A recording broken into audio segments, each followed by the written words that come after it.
Welcome to Mark Medley's Everything Disney.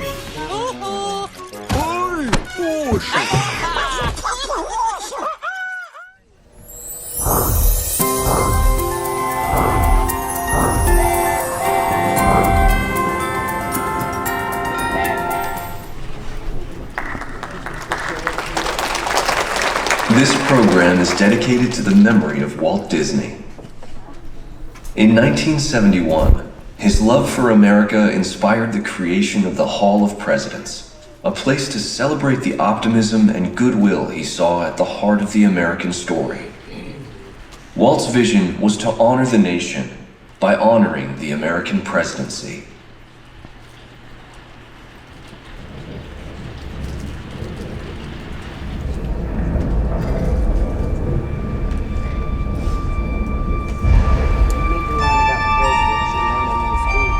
It is 1783, and the smoke is clearing in the wake of the Revolutionary War.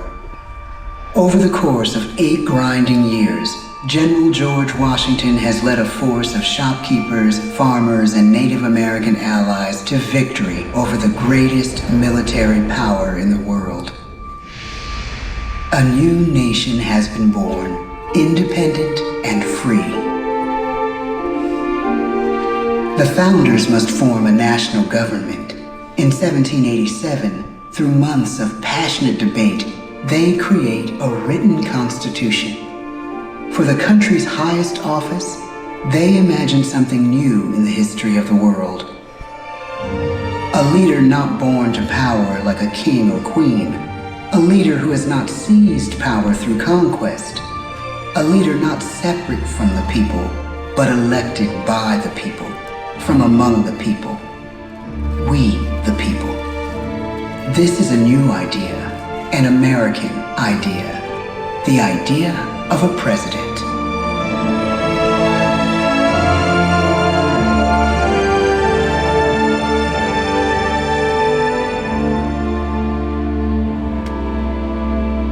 The people don't know exactly what a president will be, but there is little doubt who it will be.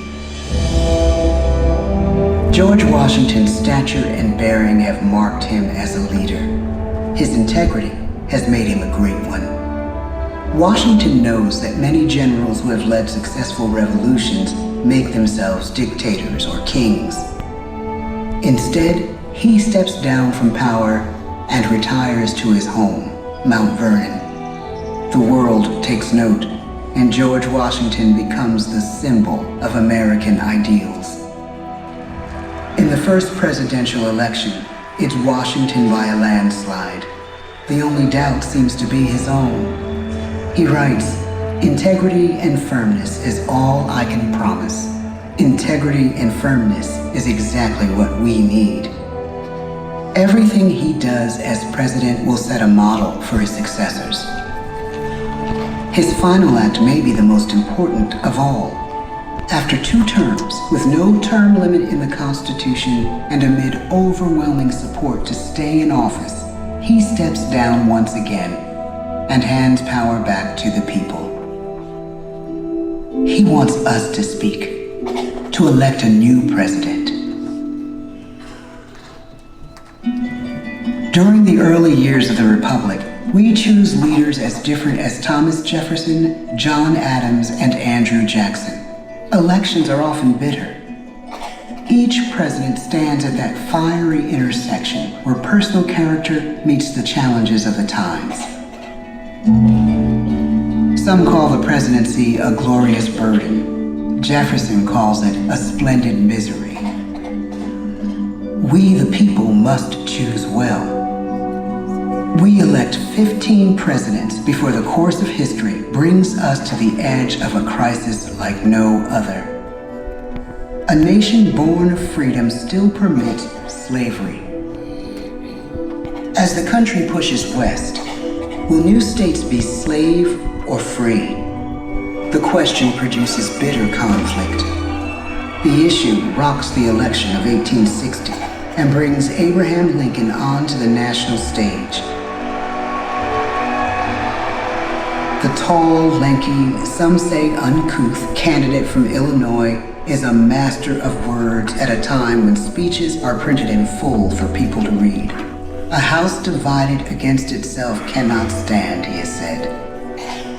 With Lincoln's election, the House does indeed divide. Civil War. 11 states secede from the Union. The war becomes a defining passage in the American story. The president's own inner strength and depth of character changed the course of history. Lincoln had come up the hard way on the American frontier, desperately poor, with less than a year of formal schooling. His early years were scarred by tragedy, the death of his mother, his sister, his first love. He struggles with depression, but never loses his determination to rise above it. He once said he's driven by a desire to leave the world a little better place for having lived in it. The war rages. Lincoln fights to preserve the Union and end slavery.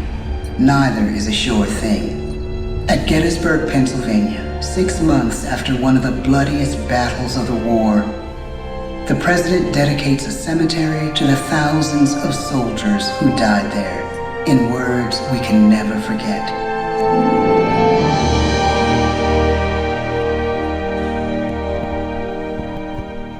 "Fourscore-and-7 years ago, our fathers brought forth on this continent a new nation, conceived in liberty and dedicated to the proposition that all men are created equal. Now we are engaged in a great civil war, testing whether that nation or any nation, so conceived and so dedicated, can long endure.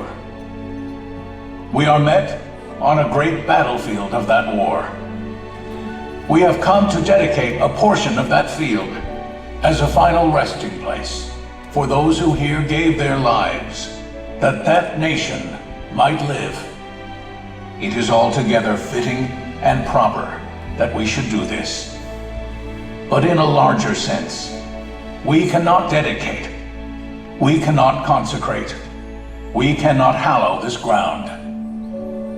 The brave men, living and dead, who struggled here, have consecrated it far above our poor power to add or detract.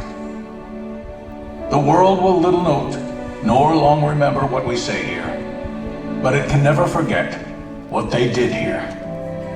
It is for us, the living, rather, to be dedicated here to the unfinished work which they who fought here have thus far so nobly advanced. It is rather for us to be here dedicated to the great task remaining before us, that from these honored dead we take increased devotion to that cause for which they gave the last full measure of devotion. That we here highly resolve that these dead shall not have died in vain, that this nation, under God, shall have a new birth of freedom, and the government of the people, by the people, for the people, shall not perish from the earth. The blood of over 500,000 Americans is spilled in this Civil War. President Lincoln's enduring hope is to give true meaning to the sacrifices of so many, to lead us to that new birth of freedom.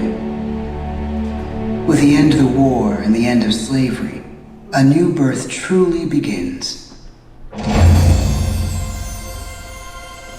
As we roll toward the 20th century, settlers roll west on wagon wheels and railroads connect the nation coast to coast. Millions of immigrants pour in from Europe and Asia. Population doubles. Our economy triples. Our standing among nations rises. We need presidents who can lead both at home and abroad. At the same time, a young Theodore Roosevelt is retreating from New York politics and personal tragedy. The death of his wife and his mother on the same day in the same house. In the Badlands of North Dakota, he rethinks his life and the life of his country. he returns stronger in body and spirit.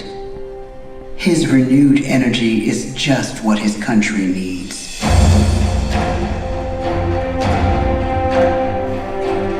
American industry is booming, but social tensions are rising.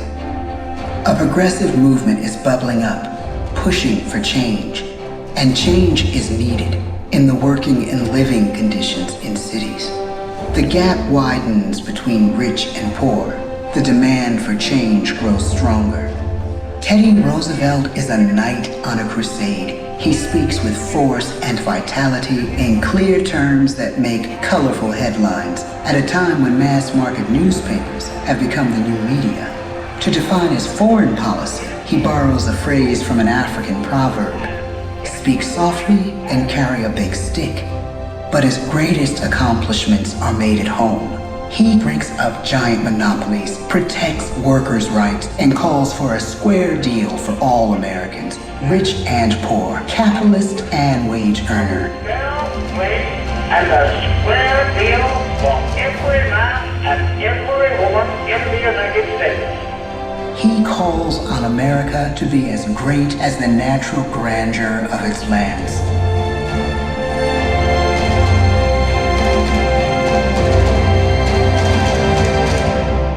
Keep your eyes on the stars and your feet on the ground, he tells us. And we do.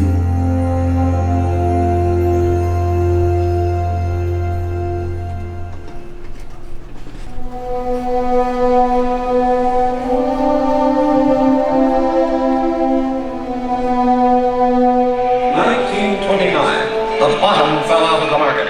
12 million unemployed. The bread lines and the soup. The results of the 1932 election now appear. When we elect our 32nd president, it is the worst of times.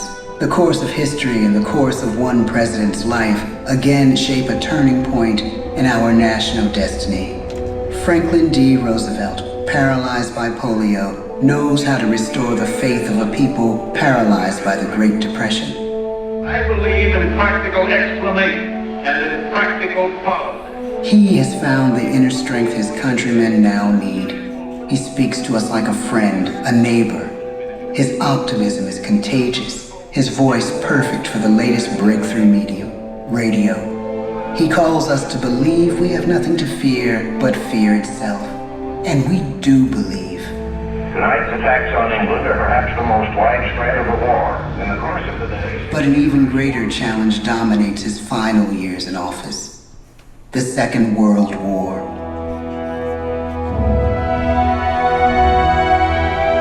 We must be the great arsenal of democracy.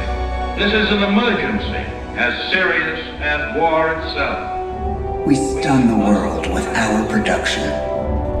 When bombs fall on U.S. troops in Pearl Harbor, he calls us to fight on the war front and sacrifice on the home front.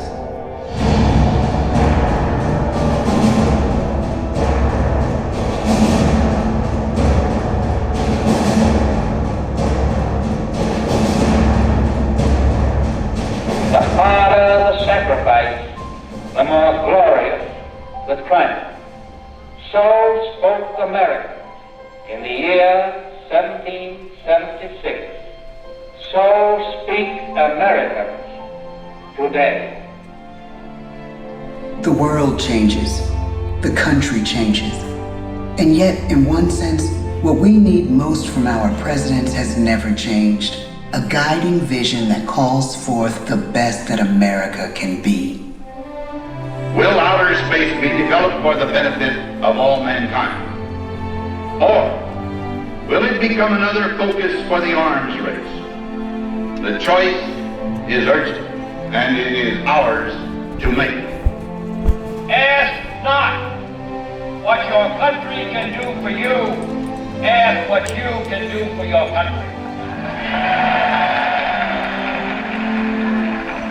But really, it's all of us who must overcome the crippling legacy of bigotry and injustice.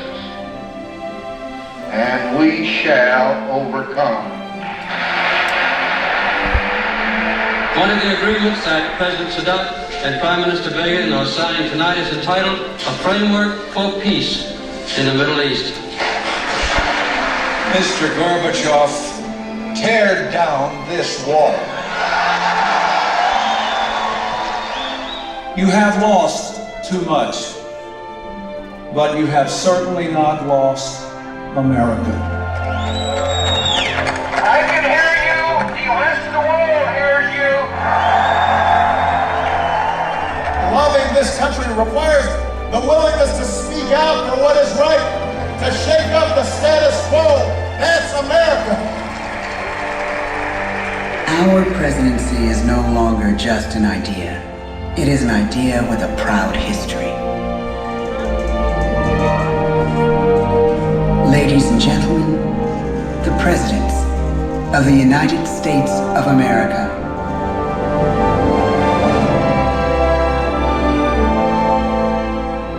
George Washington, John Adams, Thomas Jefferson, James Madison, James Monroe, John Quincy Adams, Andrew Jackson, Martin Van Buren, William Henry Harrison, John Tyler, James K. Polk, Zachary Taylor, Millard Fillmore, Franklin Pierce, James Buchanan, Abraham Lincoln, Andrew Johnson, Ulysses S. Grant, Rutherford B. Hayes, James A. Garfield, Chester A. Arthur, Grover Cleveland, Benjamin Harrison, William McKinley, Theodore Roosevelt, William Howard Taft, Woodrow Wilson, Warren G. Harding, Calvin Coolidge, Herbert Hoover,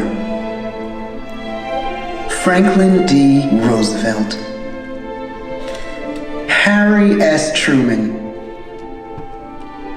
Dwight D. Eisenhower, John F. Kennedy, Lyndon B. Johnson, Richard M. Nixon, Gerald R. Ford, Jimmy Carter, Ronald Reagan, George Bush, Bill Clinton, George W. Bush, Barack Obama, Donald Trump,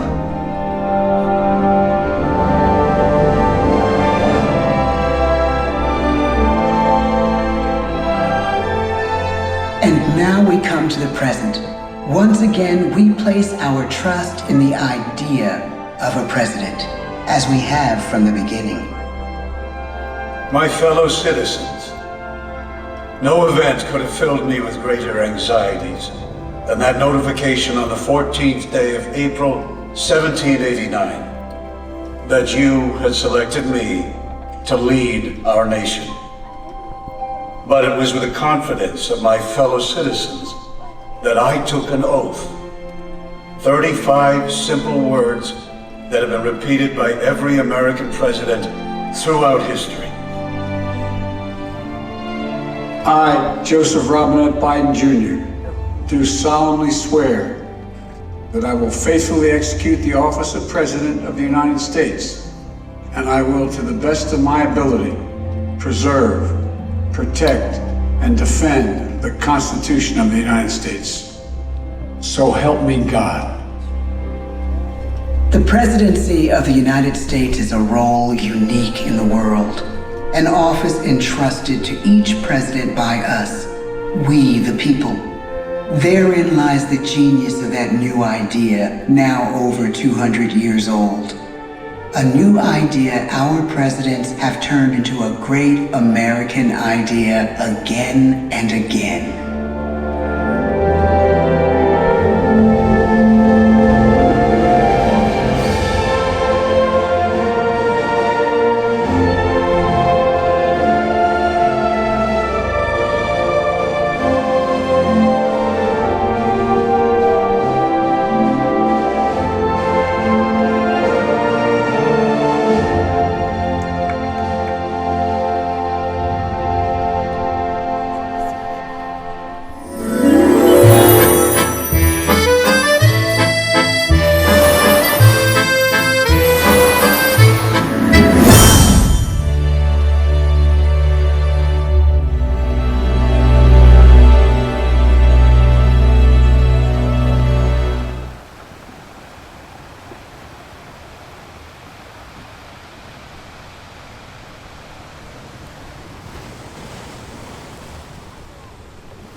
This has been a Rockinium production.